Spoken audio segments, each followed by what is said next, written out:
कृष्ण मित्रों, मैं प्रियंका स्वागत करती हूँ आपका जीवन और आध्यात्म में।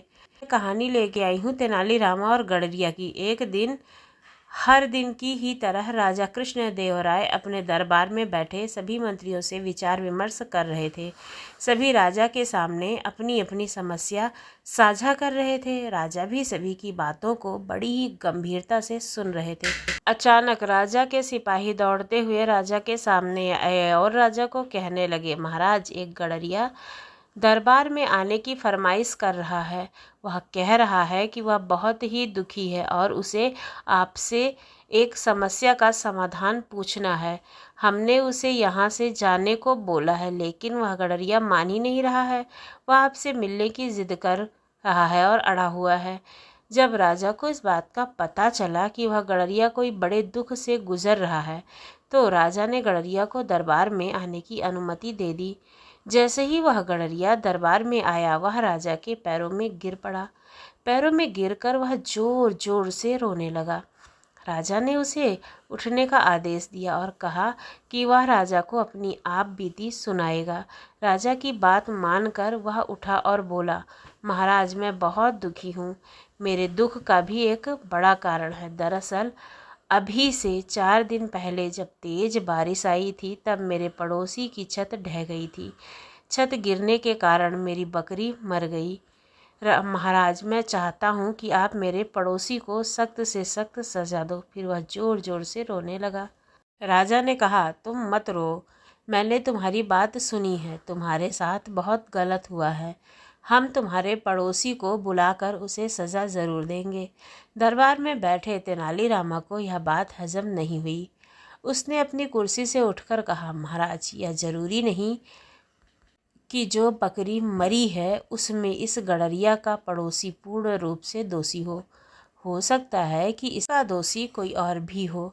इसलिए मैं चाहता हूँ कि आप मुझे असली दोषी को ढूंढ निकालने के लिए थोड़ा सा समय दे दें। राजा ने सोचा कि अगर तेनालीरामा कुछ कह रहा है तो कुछ सोच समझ के ही कह रहा होगा।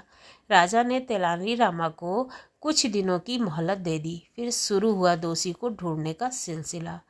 तेनालीरामा सबसे पहले उस गडरिया पड़ोसी के पास पहुंचा। पड़ोसी ने तेनालीरामा को खूब आवभगत की। फिर तेनालीरामा से पूछा, अच्छा, तो तुम मुझे यह बताओ कि तुमने अपने छत की दीवार कच्ची क्यों बनाई थी? तुम्हारी वजह से तुम्हारे पड़ोसी की बकरी की जान चली गई है। अब तुम्हारी सज़ा यह है कि तुम्हारे अपने पड़ोसी को भरपाई के रुपए देने पड़ेंगे। अगर तुमने ऐसा नहीं किया तो राजा तुम्हें सज़ा देंगे और बिना सज़ा दिए छोड़ेंगे नहीं। पड़ोसी ने तेनालीरामा से कहा, मंत्री जी, मैं आपके आगे हाथ जोड़ता हूँ। मेरे जैसे निर्दोष का घर मत उजाड़िए। वह बकरी मेरी वजह से नहीं मरी। इसमें दोष उस इमारत बनाने वाले का है जिसने यह इमारत बनाई। तो आप सज़ा भी इमारत बनाने वाले को ही दीजिए। तेनालीरामा ने सोचा कि शायद वह आदमी सही कह रहा है, गलती तो इमारत बनाने वाले की है। फिर तेनालीरामा इमारत बनाने वाले के पास पहुंचा। वहां पर पहुंचकर तेनालीरामा ने मिस्त्री को भी वही पूछा जो कि उसने उस पड़ोसी से पूछा था। मिस्त्री ने भी हाथ जोड़कर तेनालीरामा से यही कहा कि जो बकरी मरी है उसमें उस मजदूरों का हाथ है जिन्होंने चूने के मसाले में ज़्यादा पानी मिलाया था। फिर इसमें मेरा क्या मसाले ज़्यादा पानी मिलाया था, फिर इसमें मेरा क्या दोष हो सकता है? आप सज़ा उन मज़दूरों को दीजिए जिनके चलते वह बकरी मरी। तेनालीरामा ने इस बात पर कई देर तक सोच विचार किया और फिर उनसे सोचा कि यह मिस्त्री शायद सही ही कह रहा है। अब तेनालीरामा मज़दूरों के घर की ओर रवाना हो गए। वहां पहुंचकर उसने मज़दूर से पूछा, तुमने हाल ही में जिसके घर की मरम्मत की थी उसमें चूने में ज़रूरत से ज़्यादा पानी क्यों मिलाया था?